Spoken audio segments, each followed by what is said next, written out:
¿Listo? Bueno, pues bienvenidos a una nueva edición del curso de licitaciones. Hoy nos va a hablar Estrella de algo muy interesante, por qué se gana y por qué se pierde un concurso. Y hay veces que cosas son muy básicas y no tenemos en cuenta, ¿no? Pero es lo que marca la diferencia para hacer que nuestro proyecto sea ganador. Así que bueno, Teresa va a compartir una presentación, nos va a contar en detalle cuáles son todas estas cuestiones a tener en cuenta. Como siempre, está abierto, habilitado un chat que bueno, se puede escribir en cualquier momento y luego Estrella cuando considere pues puede ir respondiendo, o también se puede levantar la manita que aparece ahí abajo de la pantalla por si se quiere interrumpir en el momento para no perder el hilo, que entiendo, Estrella, que no te importa, ¿no? Si tienen que preguntarte en algún En absoluto, en yo directo.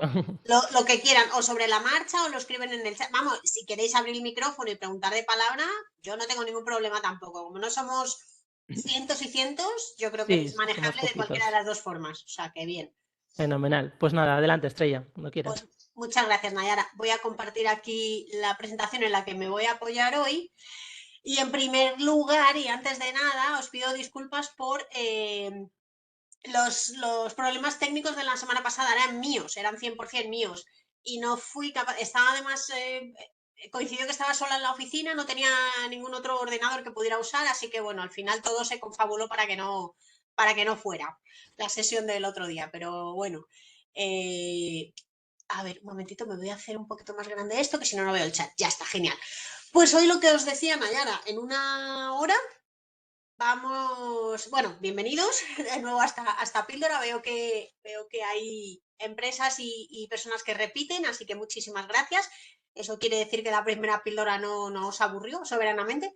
La verdad es que a mí me gustan mucho estas sesiones que son muy ágiles, que son rápidas y en una hora tienes que cubrir un montón de cosas porque al final consigues llegar a la gente, a los participantes, en un momento en el que tienes toda su atención, no da tiempo a que decaiga esa atención en una hora, la verdad, y te da tiempo a transmitir un montón de cosas que yo creo que terminan fijándose muy bien en nuestra memoria. Entonces, espero conseguir eso también con esta píldora.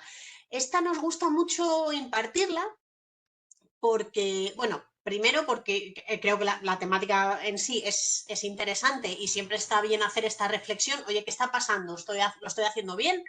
¿No lo estoy haciendo bien? ¿Ya estoy licitando? Recordad siempre, bueno, lo tenéis ahí en esta portada, que no, me estoy ciñendo al tema de las licitaciones internacionales en general, pero multilaterales en particular, por una serie de particularidades que vimos en la primera sesión de este ciclo de píldoras de internacionalización, porque son los organismos internacionales que me ofrecen una seguridad de cobro absoluta. Por eso decidimos siempre centrar este ciclo en ese tipo de licitaciones. Por supuesto, yo puedo licitar directamente en otro país, al igual que lo haría aquí en España, con las dificultades añadidas de licitar en otro país directamente con otros estamentos gubernamentales de otro país que los tengo que conocer, pero esa opción, ese modo de internacionalización que es perfectamente válido, entraña una serie de riesgos de los que también hablamos el primer día. Pero muchos de esos riesgos quedan neutralizados si optamos por esta vía de internacionalización, las licitaciones multilaterales. Ya sabéis por qué. De todas formas, creo que estas píldoras, como están grabadas, podréis revisionarlas si necesitáis tirar un poco de esa información de la primera píldora. En todo caso, al final yo siempre dejo mi correo para quien tenga dudas adicionales que no hayan sido despejadas en este ciclo, con, con mucho gusto yo las voy resolviendo. En todo caso, esta segunda fase de hoy, aquí ya nos adentramos más en la parte operativa de lo que va a ir pasando cuando empecemos a licitar, cuando empecemos a coger ya un poco de rodaje en esto de las licitaciones multilaterales. Hay veces en que el éxito llega relativamente rápido, que puede pasar, no es lo normal, nosotros no tampoco queremos crear falsas expectativas, los resultados suelen ir a medio o largo plazo, pero hay veces que sí, casi son inmediatos, pues porque nuestra oferta encaja muy bien con el multilateral que sea, pues porque al multilateral le hemos gustado mucho y nuestra oferta también, por lo que sea, por una serie de circunstancias. Pero a veces eso tarda un poco más y es necesario reflexionar sobre esto, sobre si estamos haciendo, puede que estemos haciendo algo. ¿Dónde estamos fallando? ¿Por qué hay empresas a las que les llega el éxito los multilaterales más rápido o relativamente rápido y por qué yo estoy tardando un poco más? Pues hay ciertos puntos que nos pueden dar unas pistas de a lo mejor que debemos reforzar, que no estamos haciendo exactamente bien y siempre teniendo en cuenta que el feedback que obtenemos de estos organismos a veces cuesta un poco obtenerlo, a veces no se obtiene, a veces la gente, al final un proyecto multilateral, por muy grande que sea el organismo, quedamos en manos de una o dos personas, una mesa de contratación, cada uno hace su trabajo lo mejor que puede, hay gente muy eficiente, te responde enseguida, hace muy bien su trabajo, hay otras personas a cargo de proyectos que no nos responden lo rápidamente que quisiéramos o que no nos responden exactamente a lo que estamos consultando para poder aprender de posibles errores que estemos cometiendo. Si no obtenemos ese feedback, cuesta mucho saber dónde estamos fallando, pero yo estoy con esta hora de información que os voy a dar, espero estar tocando en un abanico un poco amplio los puntos en los que solemos fallar, que nos podrían hacer quedarnos fuera sobre todo de una precalificación, que es la fase previa antes de la licitación, mediante este sistema de fases que muchos multilaterales utilizan. Primero hacen un llamamiento amplio, tienes que responder una serie de puntos que te piden, a partir de lo que tú respondes te podrían seleccionar o no y pasas a lo que llamamos la lista corta. Una vez que estás en la lista corta ya eres formalmente invitado a licitar, ahora sí ya hay que licitar formalmente. Entonces, para no quedarnos fuera en esa primera fase de preselección, en ese primer filtro, os voy a dar una serie de pautas aquí, que todo esto que vamos a ver aquí, o casi todo, algunos son errores que hemos cometido nosotros, os los digo de primera mano, y también algunos aciertos que nosotros también son aciertos nuestros, que también hemos ido aprendiendo. En resumen, esto es una curva de aprendizaje comprimida en una hora, de qué podrías yo estar haciendo mal y por qué no me está funcionando esto, por qué no estoy obteniendo resultados en un plazo un poquito más corto. ¿Qué está pasando? Voy a ir avanzando. Esto es lo que vamos a ir viendo. Vamos a ir viendo. Más o menos. Esto de aquí me puedo salir un poco, me puedo detener en alguna cosa un poco más o extenderme o traspasarla más rápidamente por alto. A lo mejor si tenéis dudas tenemos que volver a alguna cosa concreta, pero bueno, esto es lo que quiero ver con vosotros.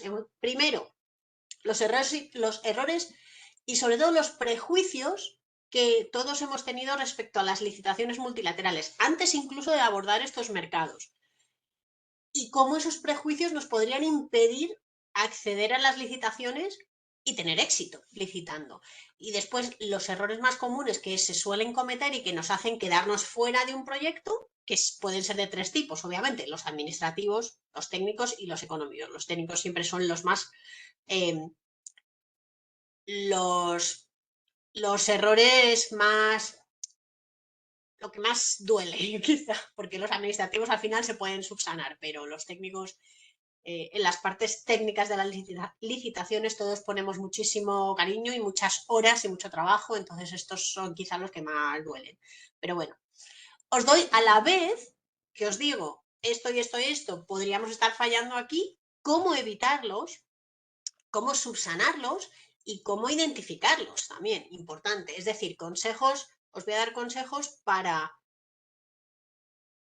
a partir de esos errores que podríamos estar cometiendo, darles la vuelta para convertir a nuestras ofertas en o precalificaciones, respuestas a una precalificación, en una oferta o propuesta ganadora, que tenga éxito. Y al final os daré unas pequeñas pautas sobre cómo, por ejemplo, una forma tipo de responder con éxito a una precalificación para hacernos notar, para para destacar y poder entrar en la lista corta, que al final es lo que nos interesa, que nos inviten a licitar más adelante. Así que vamos a ello. Los errores y prejuicios asociados a las licitaciones. Incluso antes, bueno, aquí estoy viendo en los, así un poco rápidamente, en los participantes que veo, hay empresas que conozco de colaboraciones anteriores con IPEX, y sé que esto de las licitaciones multilaterales no es exactamente nuevo para ellas. Pero si las veo por aquí es que entiendo que siguen apostando por esta forma de internacionalización y siguen apostando por ampliar sus conocimientos, lo cual es un signo siempre positivo, de que no han tirado la toalla y de que reconocen las oportunidades de negocio reales que ofrecen estos organismos. En todo caso, a veces cuando decidimos investigar un poco estos mercados, acercarnos a ellos y ver, a ver esto de qué va.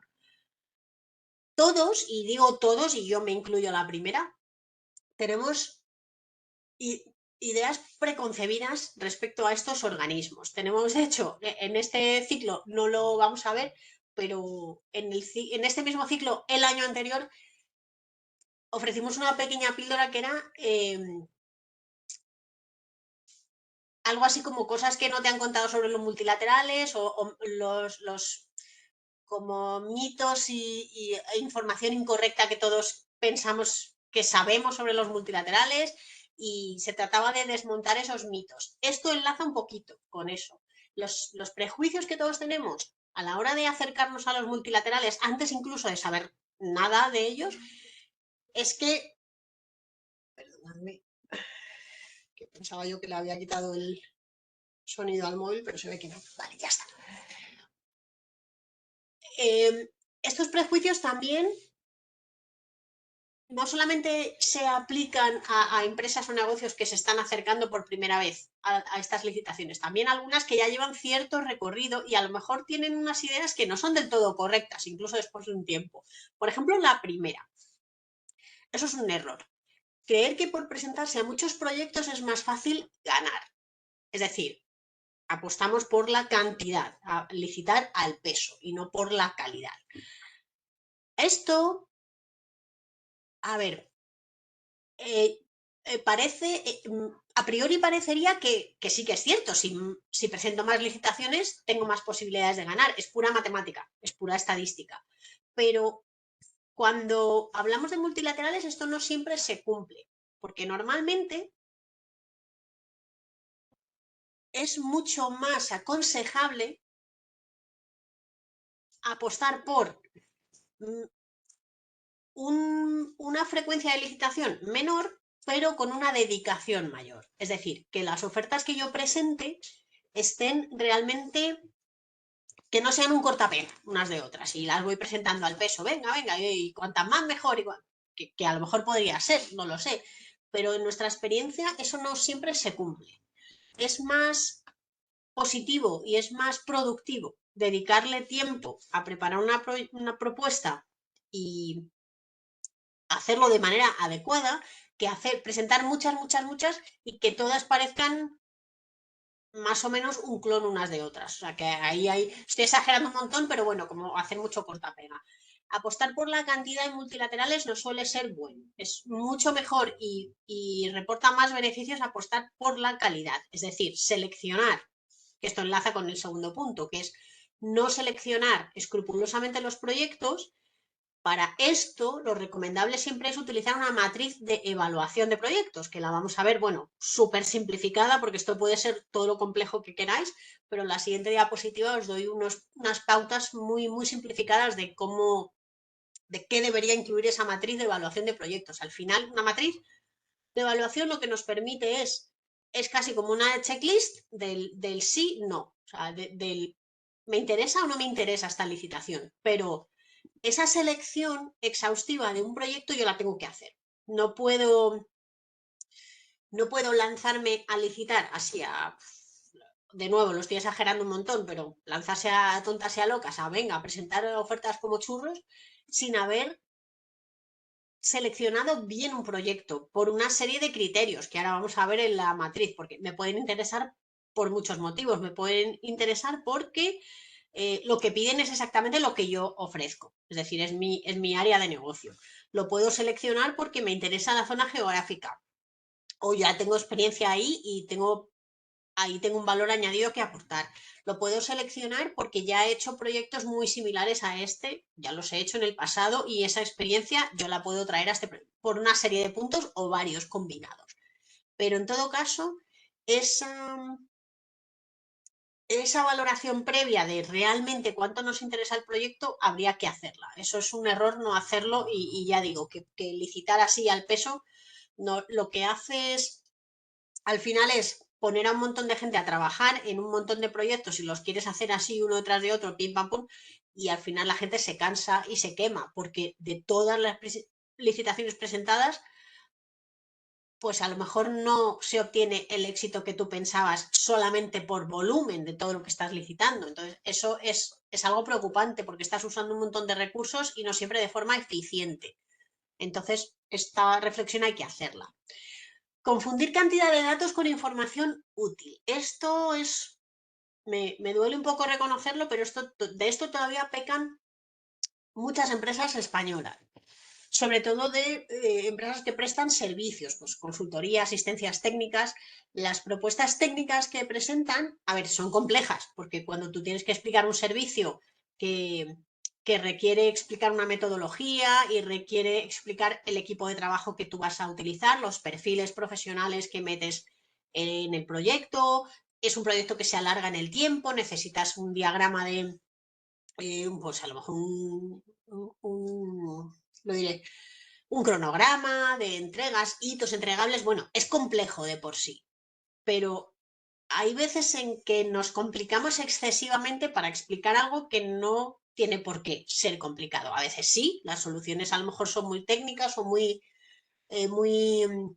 específicas o muy de nicho y hay que explicarlo bien, pero hay veces en que nos liamos un poco, nos enredamos en meter demasiada paja en las propuestas técnicas. Y al final, esto es un consejo que os voy a repetir luego, pero al final, en todo momento, para evitar que esto pase, en todo momento, cuando yo estoy redactando mis propuestas técnicas, yo me tengo que poner en el lugar de la persona que me va a evaluar, la persona que va a leer mi propuesta, porque va a leer la mía y va a leer 20 y pico más. Entonces, cuanto más le facilite yo la labor de valorar una propuesta técnica, eh, más positivo se va a sentir hacia mi propuesta, más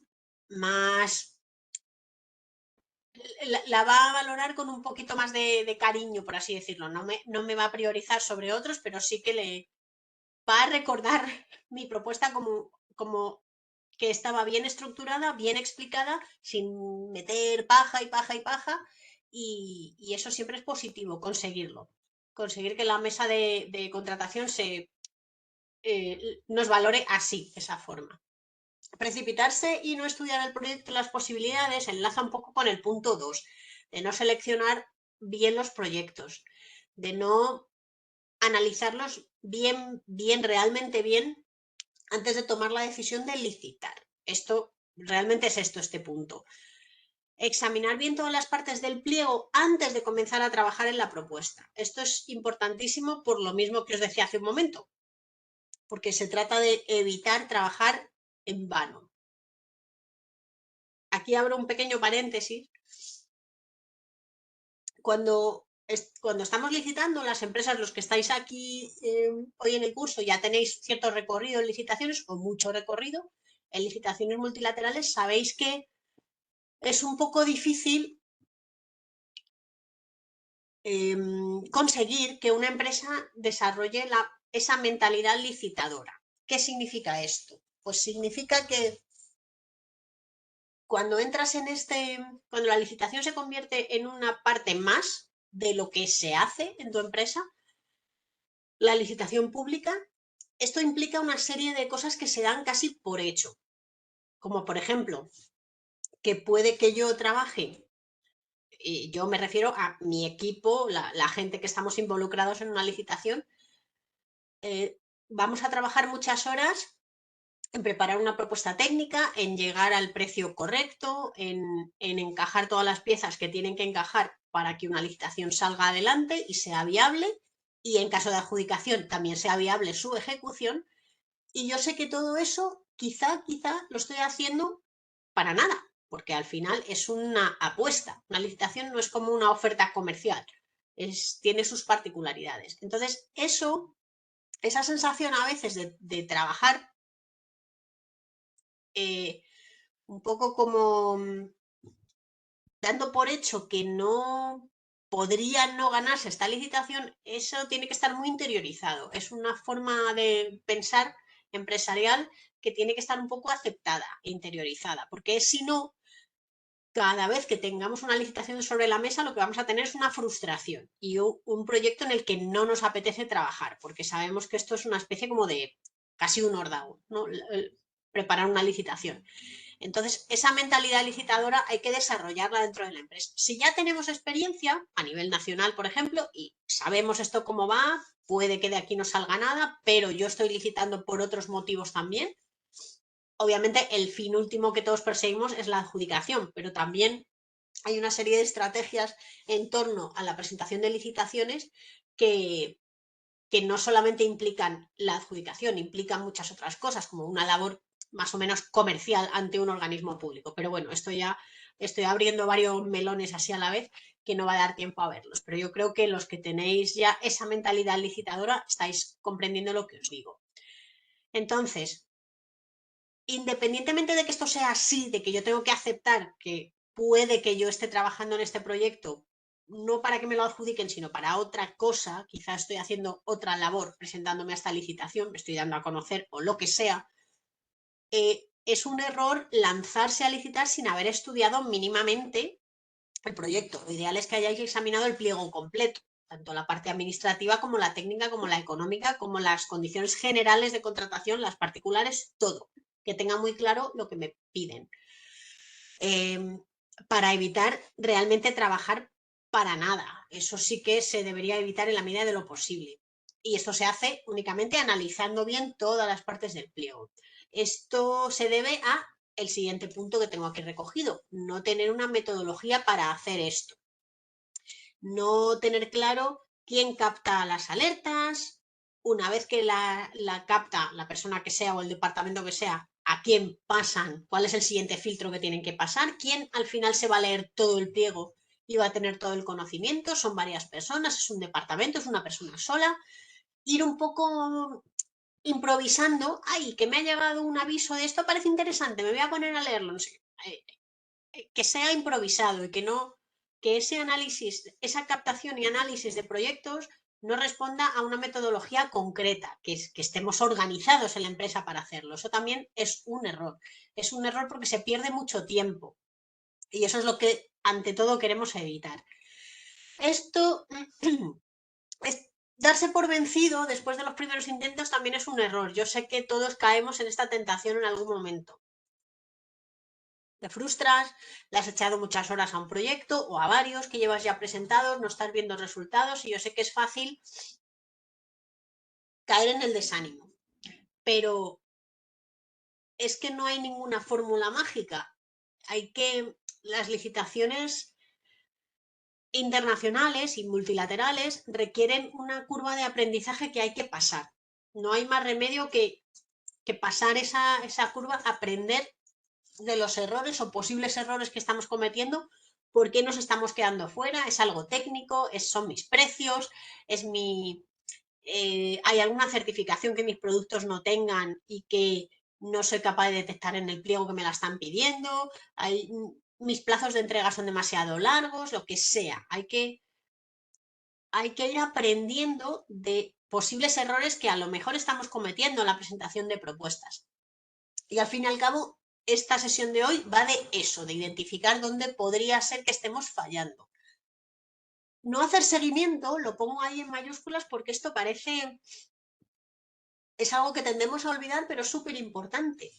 ¿A qué me refiero con esto? Me refiero a que cuando yo envío una propuesta al organismo multilateral que sea, he enviado esta, la semana que viene cierra otra y también la he enviado, hace un mes envié otra y al final pierdo un poco el control de lo que he presentado, en qué estado podría estar en definitiva, no hago seguimiento de los proyectos presentados. Cuando yo examino un pliego de condiciones de un organismo multilateral, el que sea, siempre hay identificado en el pliego una persona o departamento de contacto. Ese va a ser mi enlace para consultas, para dudas, para aclaratorias, pero también para el seguimiento. Vale que yo he presentado mi propuesta, vale que la mesa de contratación la está evaluando, pero no nos cuesta nada, porque al final es enviar un correo electrónico, interesarnos por el estado de la valoración de las propuestas. A lo mejor estáis pensando, joder, pues ¿para qué hace falta ser tan pesado? O sea, al final van a decidir y me van a informar de lo que sea. Sí, pero mantener ese canal de comunicación abierto es siempre aconsejable, porque hay veces que el organismo ya ha decidido y no te notifican nada. Eso nos ha pasado a nosotros con algunas agencias de la ONU, por ejemplo. Han decidido, han adjudicado lo que sea y no te han informado ni de que ya se ha adjudicado, a quién se le ha adjudicado, el importe, por qué te has quedado fuera. Bueno, esto ya es un poco más difícil que te lo cuenten, pero bueno, tienen obligación de hacerlo. El caso es que si no hago seguimiento me podría estar perdiendo información que es muy valiosa para mí. Y a lo mejor incluso haciendo seguimiento podría ser capaz de reaccionar ante una posible, no sé, una subsanación sobre mi propuesta que la mesa de contratación no me ha notificado, que esto pasa a veces, no debería, pero insisto en que al final son personas las que están al otro lado de la mesa de contratación y podrían no estar haciendo bien su trabajo, se podría haber quedado un correo por ahí perdido y nadie se ha dado cuenta de eso. Entonces, en todo caso, yo siempre recomiendo hacer un poco de seguimiento, estar encima de las ofertas que se hayan presentado, por si acaso. Aparte de porque así también hace que nuestro nombre suene mucho más en una mesa de contratación. O sea, no se trata únicamente de ser pesado por ser pesado. Esto es una estrategia también de mantenerse ahí en la cabeza de la mesa de contratación y que para la próxima licitación, con esta misma mesa de contratación, ya sepan, anda, mira, este era el que nos preguntó no sé qué, el que hizo seguimiento, con el que estuve yo hablando, no sé qué. Ya que te traten de otra manera, por así decirlo. Bueno, esto parece así como un poco lioso. Esto es una matriz de viabilidad de proyectos hiper mega súper simplificada. O sea, está muy, muy simplificado esto. ¿Es viable un proyecto? Pues yo tengo que tener en cuenta una serie de factores. Esto puede ser tan complejo como queráis. Yo también depende un poco de lo que en lo que yo necesite fijarme para decidir si es viable la presentación de una oferta o no. Depende mucho del tipo de empresa que seamos, si llevamos producto o servicio, exactamente qué puntos son los que nos impedirían licitar o nos dificultarían el acceso a esta licitación y puede ser, bueno, está realmente identificado por colores. Hay aspectos operativos, hay aspectos relativos a la demanda, hay aspectos relativos a aspectos financieros realmente, hay aspectos comerciales, la oferta y la competencia, y luego hay aspectos relativos a la situación. Voy a poner escenario, que es una palabra que yo detesto sinceramente, situación. La situación o el supuesto. La estimación de ventas, horizonte temporal, flujos de tesorería, previsión de... En fin, esto se puede ramificar más y complicar todo lo que sea necesario para que yo al final haga mi pequeña lista de sí y no, pasa, no pasa, pasa, no pasa. Esta licitación tiene esto, no tiene esto. Adelante, sí, no. Si los noes van ganando, pues está claro que me tengo que salir de aquí. Esta no es para mí. Pero si los ok's van ganando, pues esto, oye, lo mismo esto, pues sí que es viable. Vamos a probar, vamos a licitar. En todo caso, para no detenerme demasiado, porque todavía tengo más cosillas que contaros, esta matriz en el formato que queráis. Puede ser una tabla Excel, puede ser un diagrama de flujo, lo que queráis. Como queráis plasmarlo, pero en algún momento esta reflexión hay que hacerla para decidir sobre, o sea, no licitar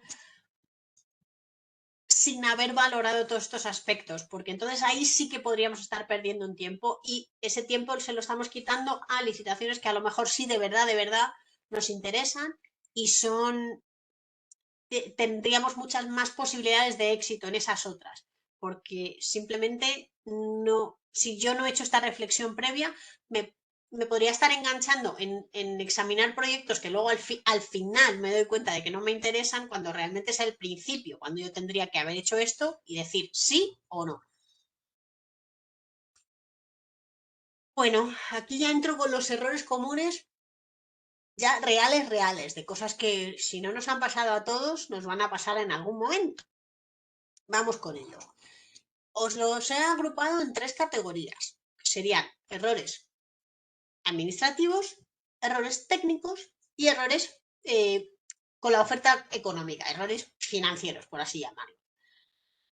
Aparte de los errores, que no solamente os voy a contar todo esto malo, primero los vamos a identificar, pero después os voy a ir diciendo cómo subsanarlos y si es posible subsanarlos o si es posible evitarlos, que sí, una vez que los identificamos aquí, debería ser posible evitarlos.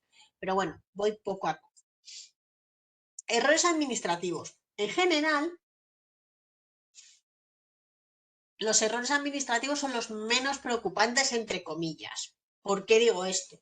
Porque estos suelen ser subsanables. Estos se pueden normalmente corregir. Algunos no, pero bueno, voy punto por punto.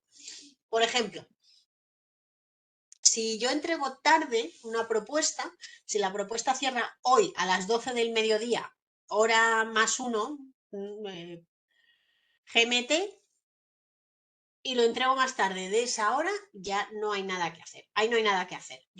Esto no es subsanable, es una de las cosas administrativas que no es subsanable.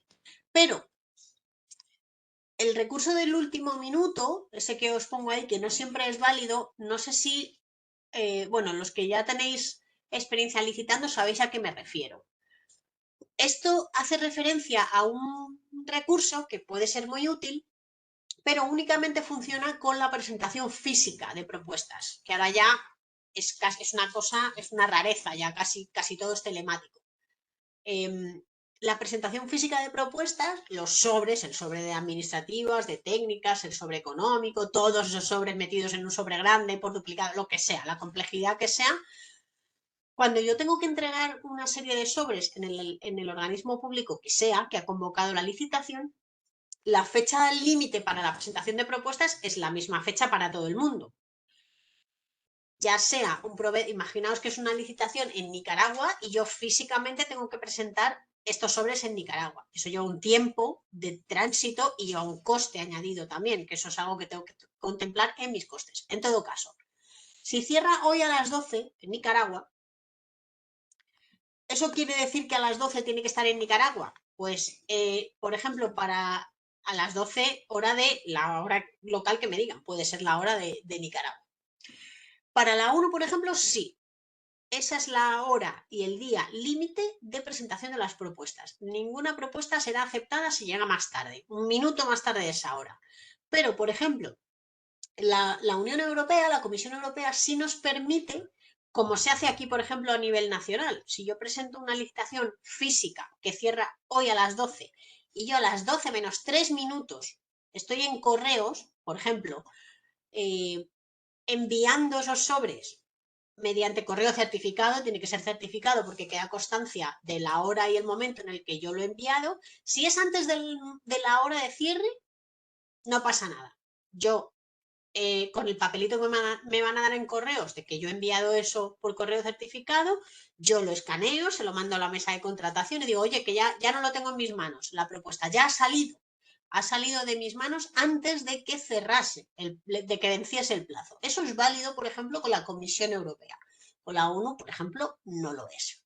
En todo caso, esto ya poco a poco se va viendo cada vez menos, porque las ofertas son, pues yo diría que en un 90% ya son telemáticas, todas. Entonces, esto nos lo quitamos de en medio. Todos estamos ya en igualdad de condiciones a la hora de presentar propuestas, porque una vez que se virtualiza todo, pues da igual que yo esté en España o que sea un proveedor local nicaragüense, al final todos tenemos que hacer el mismo trámite para presentar las propuestas. No hay sobres físicos. Pero bueno, que sepáis que hasta que dejemos de tener sobres físicos, si entregáis tarde, entregar tarde también, esto sí aplica a lo virtual. Ahí ya sí que no hay nada que hacer. se cierra el plazo y se cierra el plazo. Esto no se puede subsanar.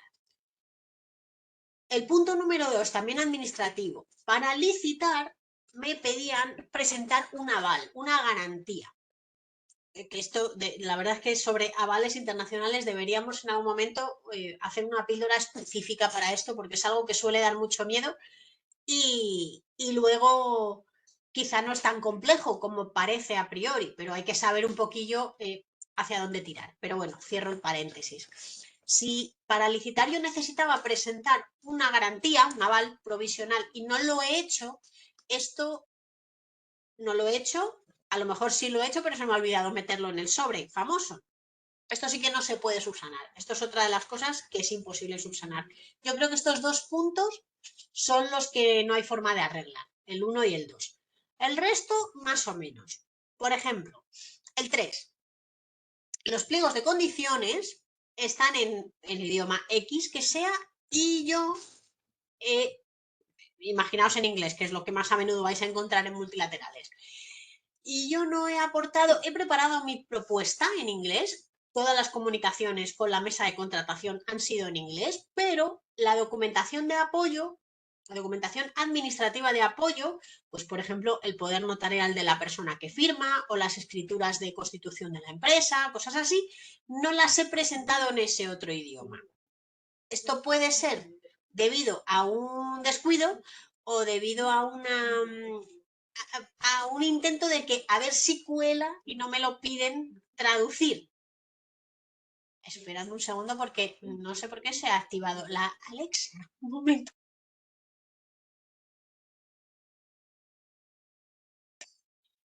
Los fantasmas del poltergeist de la oficina. El caso es que a veces realmente es por desconocimiento. No sabía que tenía que traducir todos estos documentos al idioma de la licitación. Y a veces lo hacemos un poco porque, mira, no hay tiempo, o sea, yo voy a ver si cuela, si me piden algo, ya veré cómo lo hago. Esto puede que hagan un poco la vista gorda, porque se ve, a lo mejor, imaginaos que os han pedido presentar las cuentas de resultados de los 3 últimos años. Si yo mando las cuentas escaneadas con el cajetín de haberlo depositado en el registro mercantil, a ver, se ve que es un documento oficial, se ven números, se ven cantidades, aunque no entienda todo, pues bueno, a lo mejor pueden hacer la vista gorda. A lo mejor no, si se pone muy tiquismiquis, pero bueno, que contéis con que puede que, y lo más seguro es que os pidan que estos documentos de apoyo estén en el idioma que sea que haya que licitar. El punto 4, esto parece una tontería, pero yo insisto mucho sobre esto. No respetar los formatos que el organismo que convoca la licitación nos ha facilitado para preparar la oferta. Las ofertas suelen, aparte de la parte técnica, que yo, bueno, pues la voy elaborando como más o menos en los formatos que yo más o menos suelo utilizar en mi empresa, lo que sea, luego las licitaciones suelen constar de una serie de anexos en los que yo tengo que aportar información. Pues un anexo, por ejemplo, de idoneidad, que la empresa no está incursa en lo que sea, algo que le impida contratar con la administración pública, o un anexo en el que se explique, el anexo de la oferta económica podría ser también. Anexos son declaraciones responsables de lo que sea que me piden. Y normalmente esos anexos tienen un formato específico. La licitación en el pliego aparecen con un formato específico. A veces son formatos que nos parecen horrorosos y tenemos la tentación de cambiarlos a un formato más bonito o que nos recuerde más a nuestra imagen corporativa. No lo hagáis. Si a mí me dan un formato en el pliego, yo lo tengo que respetar. Tal cual me lo exige el pliego, así lo tengo yo que reflejar. Y esto realmente parece una tontería, un defecto de forma y no de fondo, que lo es. Pero al organismo multilateral X que me ha dado ese formato le molesta, o sea, es una cosa ya personal esto del cambio de formatos. Les molesta tremendamente que lo hagáis. No sé muy bien por qué, aunque bueno, creo que sí, pero sería un poco largo de explicar. En todo caso, quedaos con este consejo, no cambiéis esos formatos, porque la mesa de contratación ya de entrada le va a molestar un montón tener que examinar vuestra propuesta, porque además lo suelen poner en negrita y bien destacado en el pliego. Cíñete al formato que te damos, no cambies nada. Bueno, el punto 5 está un poquito conectado con el 3, que os decía, no se incluyen documentos originales y o traducciones correspondientes. ¿A qué me refiero con esto? A que siempre que, cuando no he hecho lo de a ver si cuela y lo mando todo en el idioma original y a ver si me lo piden, cuando no lo he hecho así, sino que lo he hecho bien, estoy aportando un documento original a sabiendas de que lo estoy aportando en un idioma que no es el del pliego, yo siempre debería aportarlo junto con su traducción correspondiente, todo juntito, para que se identifique bien. Esto corresponde a esto. A veces no lo hacemos, como os decía con el punto 3, y puede que hagan la vista gorda, yo no recomiendo. A lo mejor tenéis, no os da tiempo, o sea, no da tiempo a hacerlo, ya está, yo lo envío tal cual está, el resto de documentos va bien, esto voy a ver si me lo aceptan o si me dejan subsanarlo más tarde, enviar las traducciones más tarde. Pero bueno, yo recomiendo que de entrada lo hagáis bien, sobre todo para no perder luego tiempo con subsanaciones. Pero bueno, hay veces en que las licitaciones nos pillan un poco, hay que pillarlas al vuelo, las vemos un poco tarde, no tenemos mucho tiempo de reacción y bueno, pues a veces esto os va a pasar, a mí me ha pasado. El punto 6 es un error administrativo, pero realmente tiene que ver con la parte económica de la licitación, que vamos a hablar de ella un poco más adelante. Esto ya sí que tampoco hay nada que hacer aquí. Realmente los puntos negros aquí son el 1, el 2 y el 6. Si no se separa la oferta económica del resto de documentación, estamos automáticamente fuera de esta licitación. Estamos descalificados, a no ser que sea el método de sobre único, que todo va en el mismo sobre y ya está, ahí no hay confusión posible.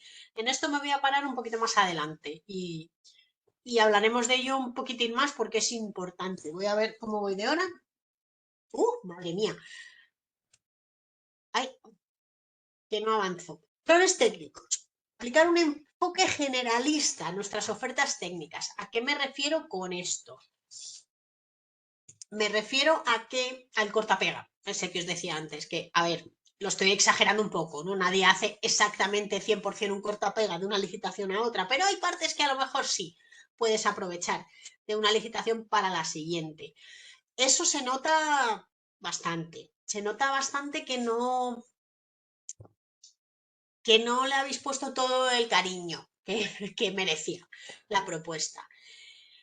Eso se nota en que, por ejemplo, pues en el punto 2, la no adecuación de los perfiles de expertos al proyecto concreto. Esto estoy hablando de licitaciones, en este caso, en el punto 2, de servicios, asistencias técnicas, consultorías, etcétera, servicios de todo tipo, porque en las licitaciones de servicios, entre otras cosas, yo voy a tener que presentar un equipo de personas que yo asigno al proyecto y en ese equipo de personas voy a tener que responder con unos perfiles académicos o profesionales X.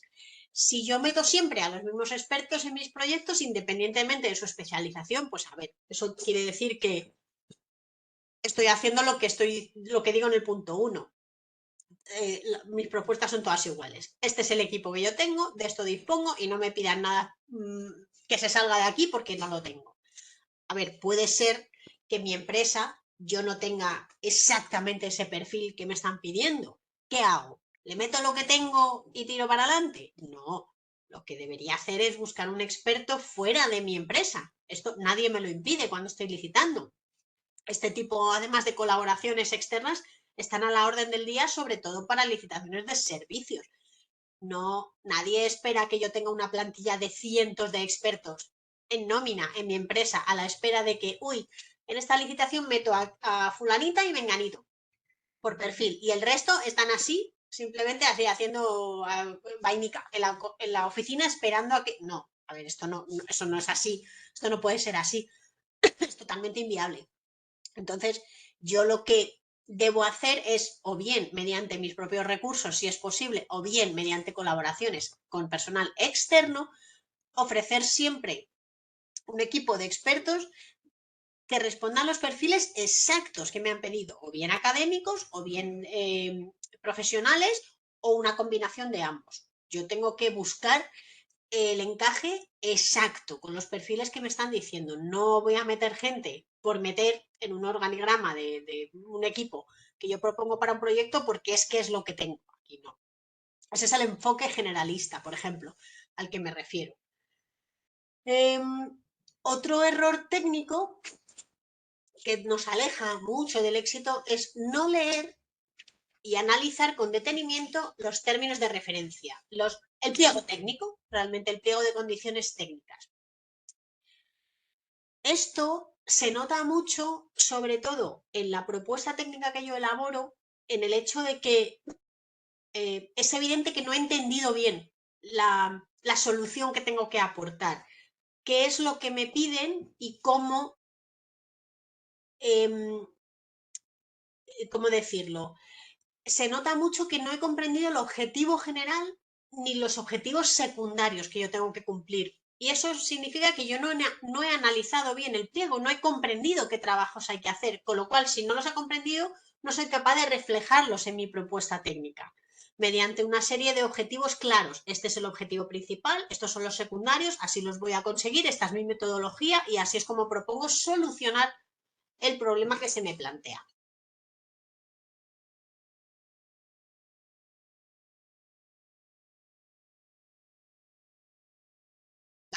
Al igual que pasa con el equipo de expertos, lo mismo podría pasarme con las referencias. Las referencias me refiero, cuando hablamos de una referencia en contexto de licitaciones, estamos hablando de proyectos anteriores que ya se hayan llevado a cabo. Yo tengo que demostrar mi recorrido, ya sea un proveedor de productos, ya sea un proveedor de servicios, me da igual. Me van a pedir siempre que demuestre mi solvencia técnica.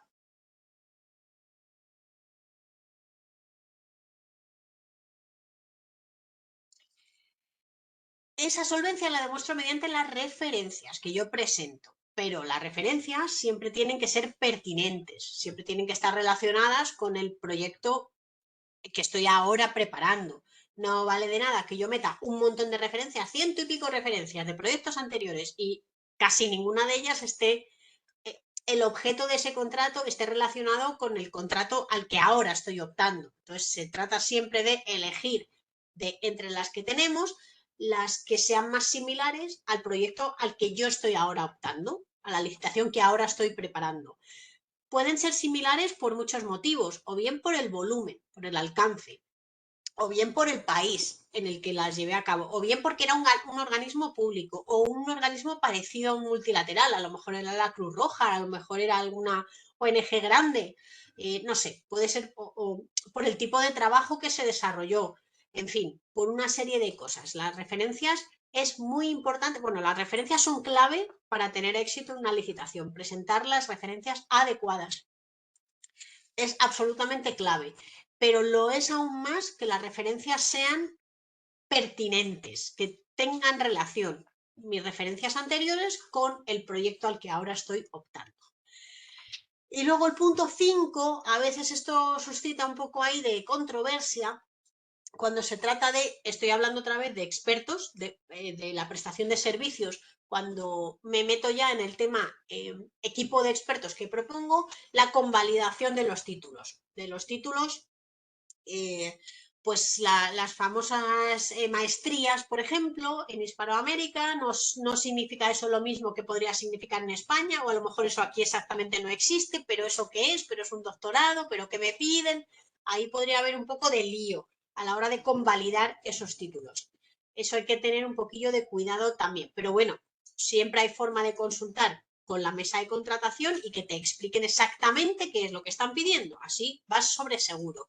Yo siempre además os animo a que solicitéis todas las aclaratorias posibles, por muy tontas que os parezcan a lo mejor, da igual, la cosa es preguntar, preguntar y preguntar y expresar interés siempre en la propuesta que yo estoy elaborando.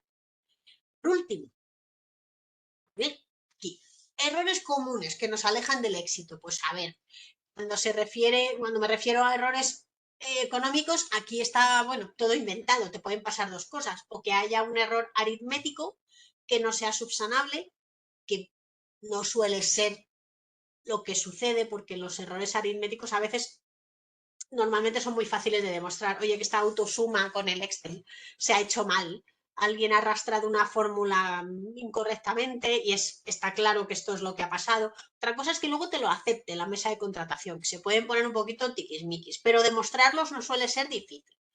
La falta de firma, que la propuesta económica no vaya firmado, esto podría ser una causa de descalificación automática. También, a lo mejor el organismo podría hacer la vista gorda si realmente tu oferta les ha interesado mucho y les da mucho palo dejarte fuera por una cosa técnica como esta. Es un tecnicismo al final. Pero bueno, según las condiciones del pliego, sí, podrían dejarte fuera si la propuesta económica no va firmada. Y el punto 3, insisto otra vez, que esto ya lo hemos visto antes, no separar la oferta económica del resto de documentación, si el pliego así lo exige. Si el pliego consta de un solo sobre, pues está claro que va todo junto. Pero si te lo exige, claramente se distingue sobre administrativo técnico ABC, los normales, administrativo técnico y económico, y yo lo he mezclado todo o he metido el sobre económico con el técnico o en el sobre técnico he metido valores, algún tipo de valor económico, eso no hay forma de subsanarlo. Ahí sí que estamos fuera. Entonces, teniendo todos estos errores y confusiones en mente, ¿cómo puedo hacer yo para darle la vuelta a esta situación y preparar una propuesta que realmente destaque? Pues así. Estos son los consejos que yo os doy. Igual, los divido en administrativos, técnicos y económicos. Administrativo, estos son cosas sobre todo de forma. Consejos de forma. Cuídala, la forma en general, porque lo que os decía antes, el objetivo es facilitar la lectura de lo que propongo, de la propuesta que estoy enviando, a la mesa de contratación, que no sea un dolor para la mesa de contratación evaluar mi propuesta y entenderla. Y lo mismo que os decía antes, no solamente van a leer la mía, van a leer la de mucha más gente. Yo siempre recomiendo elaborar resúmenes. Primero, hacer un resumen muy claro y conciso de quiénes somos nosotros. Y si estamos licitando en consorcio, en colaboración con otras empresas o profesionales, pues explicar exactamente quiénes somos y, en el caso de consorcio, por qué somos varios juntos y no una sola empresa, para darle fuerza a nuestra propuesta. Esto parece un poco tonto, pero ayuda bastante. Utilizar negrita para resaltar las ideas principales. Eso siempre ayuda cuando estás examinando una propuesta técnica, ayuda muchísimo a hacer un barrido, primero rápido, de cómo está estructurado y luego ya despacio y exhaustivamente. Y también es cierto que no basta con que la mesa de contratación muestre interés por nuestra propuesta. También es necesario que les sea fácil evaluarla. El punto 5 lo meto ahí simplemente para que lo tengáis en mente siempre, que los idiomas y las traducciones podrían ser cruciales, podrían dejarnos fuera, podrían hacer, si una traducción que es necesaria cuando se licitan otros idiomas, quizá la tengo que subcontratar o externalizar, porque son cosas muy técnicas y quiero que vaya todo bien. Cuando se ha invertido en eso, en cuidar una traducción sobre todo de carácter técnico, se nota bastante y eso habla bien de nuestra empresa. Le hemos puesto cariño a esta propuesta. Es cierto que yo no puedo estar mandando a traducir externamente 20 propuestas de 80 páginas cada una, cada mes, pero sí que es cierto que si la propuesta que presentamos queremos que destaque para bien, que no se pierda ningún matiz técnico en una traducción hecha de forma un poco automática o sin una revisión humana correcta, pues se podría notar bastante y quizá nos podría perjudicar. Entonces esto, tenedlo en cuenta. A lo mejor tener que hacer esto con cada una de vuestras propuestas no es viable y al final este filtro se hace solo. Dices, mira, me voy a quedar con las licitaciones que se convoquen en mi propio idioma y ya está, no me voy a meter en este jardín. Es otra decisión, es otra forma de elegir, es otra matriz de evaluación de las propuestas, el idioma y el país en el que se desarrollan, por supuestísimo. Algunos consejos en cuanto a los aspectos técnicos.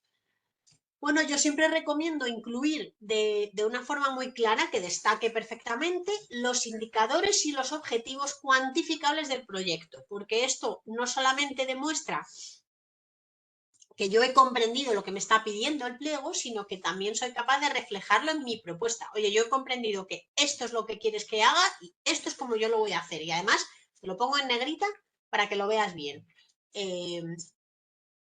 Eso es información, quizá en poco espacio, información de mucha calidad y de mucho valor. Por supuesto, de nuevo, insisto en que en las licitaciones internacionales de servicios, sobre todo de consultoría y asistencias técnicas, el equipo que se propone es clave por los perfiles que os comentaba antes. Tienen que responder a lo que me está pidiendo la licitación. No voy a meter a gente por meter en un equipo, por hacer bulto. No, tengo que aportar los perfiles que el proyecto requiere y que me está pidiendo el pliego. Siempre que se pueda, no siempre se admite. Perdón, el punto 3 que me lo salto. También es recomendable, o yo recomiendo, resumir las principales especificaciones y objetivos del proyecto. Aparte, os recomiendo que lo hagáis de forma gráfica. De forma que enseguida destaque. Puede ser, no tiene que ser solamente con negrita, también puede ser con una gráfica llamativa. También. Todo lo que sea facilitar la lectura a la mesa de contratación, bienvenido. El punto 4, y esto siempre que se admita, que no siempre es el caso, es muy recomendable introducir mejoras a lo que me piden en la licitación. Yo eso lo cumplo, porque eso es mínimo e indispensable para no quedarme fuera. Lo cumplo, pero además lo puedo mejorar. Propongo esta mejora, propongo este servicio adicional, propongo este producto que es mejor, que es más actual, el que me pedís está un poco obsoleto, no sé, depende también del campo en el que nos movamos, pero siempre que se pueda, yo diría que incluso siempre es recomendable introducir mejoras, y siempre que sea económicamente viable, porque a lo mejor los precios máximos que me están dando de licitación ya se mueven unos márgenes en los que no sé si voy a poder introducir mejoras o servicios adicionales. Pero bueno, también tener en cuenta que hay organismos multilaterales, como por ejemplo las agencias de Naciones Unidas, que no tienen un precio máximo de licitación. Yo ahí licito, preparo mi propia propuesta, no estoy condicionado por ese precio máximo.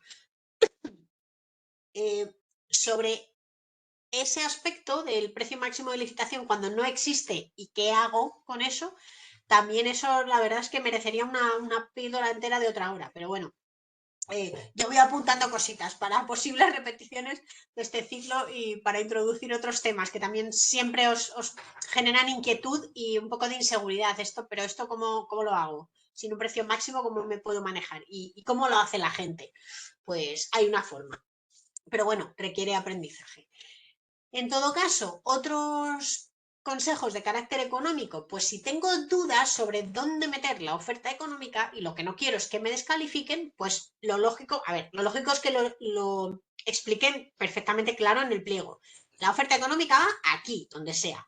Pero si tengo dudas, yo siempre recomiendo que contactéis con la unidad gestora del proyecto, la mesa de contratación, y que os lo confirmen. Oye, ¿dónde va la oferta económica? Si no hay tiempo de eso, porque vamos pilladísimos, o hemos preguntado y no nos terminan de responder, pues yo lo que recomiendo, si no lo tenéis claro, es separarla de todas formas, la oferta económica, porque de ese modo no me pueden tirar atrás la propuesta.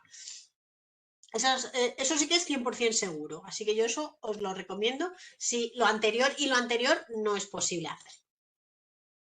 Bueno, voy mirando la hora. Ya por terminar, desarrollo de un caso práctico, cómo responder con éxito a una precualificación y conseguir entrar en esa lista corta de empresas elegidas o consorcios para presentar una licitación. Es decir, cómo superar la fase 1, cómo destacar aquí, que aquí no hay valores económicos de por medio, sino que hay que destacar otras cosas. Pues rápido, para no quitaros mucho tiempo, este es obviamente nuestro primer paso para acceder a los mercados multilaterales y este es el paso en el que nos damos a conocer. Hay algunos organismos que utilizan un formato estándar al cual yo me tengo que ajustar, pero hay ocasiones, sobre todo en los bancos de desarrollo, en las que no existe un formato predeterminado. Aquí me dan un poco de libertad a la hora de expresar lo que me piden que exprese. A ver, aquí se valora, el banco de desarrollo, por ejemplo, va a valorar la creatividad y originalidad, que no la invención. Esto es otra cosa. Estamos hablando de creatividad y originalidad. De los aspectos, estos son dos aspectos que van a valorar muy positivamente el organismo multilateral que sea. Normalmente, ya digo, cuando no hay formato establecido suele ser un banco de desarrollo. Os doy pues un pequeño índice para guiaros cuando tenéis esta libertad de cómo expresar la información que me piden, porque cuando es un formato establecido está claro. Aquí te dicen, aquí una referencia, aquí un currículum, aquí no sé qué, y de ahí no te vas a poder salir. Pero cuando tenéis un poco más de libertad, yo os doy estos puntos, los cuales espero guiaros un poco. La parte 1 sería la portada. Aquí pues pongo mi título, expresión de interés, el nombre de la empresa o consorcio, porque podría ser un grupo de empresas, y ya un poco mi imagen corporativa, para que me empiecen a identificar. La parte 2 es la parte del resumen ejecutivo y debería constar de una única página. Y fijaos que ahí tiene que ir todo esto. Un párrafo introductorio que hace referencia a esta expresión de interés o precalificación. Aquí voy a confirmar mi disponibilidad y capacidad como o bien empresa individual o consorcio, parte de varias empresas, para acometer este proyecto.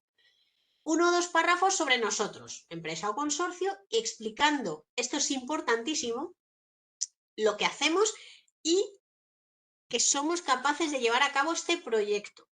Después, 1 o 2 párrafos hiperbreves en los cuales yo destaco experiencias anteriores similares a esta.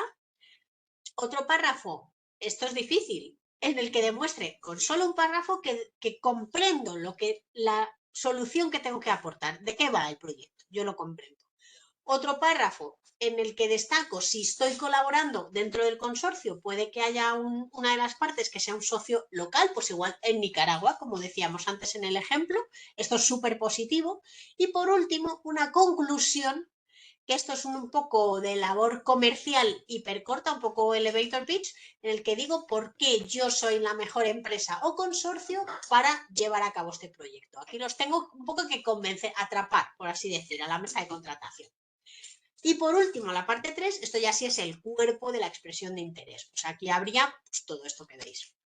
Una descripción general y breve, todo breve, muy breve de la empresa. Al final se busca esta parte 3, por ejemplo, que ocupe como mucho 5 páginas. La expresión de interés total, la precalificación, todas estas partes 1, 2 y 3 que os acabo de decir, como mucho, deberían ocupar 15 páginas contando la portada y el resumen ejecutivo y el índice. Es decir, la chicha al final está en 12 páginas. Y aquí ya pues hablo de el material de promoción lo reduzco al mínimo, tampoco hace falta aquí meter a saco cosas y presentaciones y venga, corporativas, no sé qué. Experiencia internacional de la empresa, si la hay, súper importante, o del consorcio. Que entiendo el proyecto, lo expongo aquí, que lo he entendido. La experiencia que yo tengo en este sector. El personal clave que voy a poder asignar a este proyecto.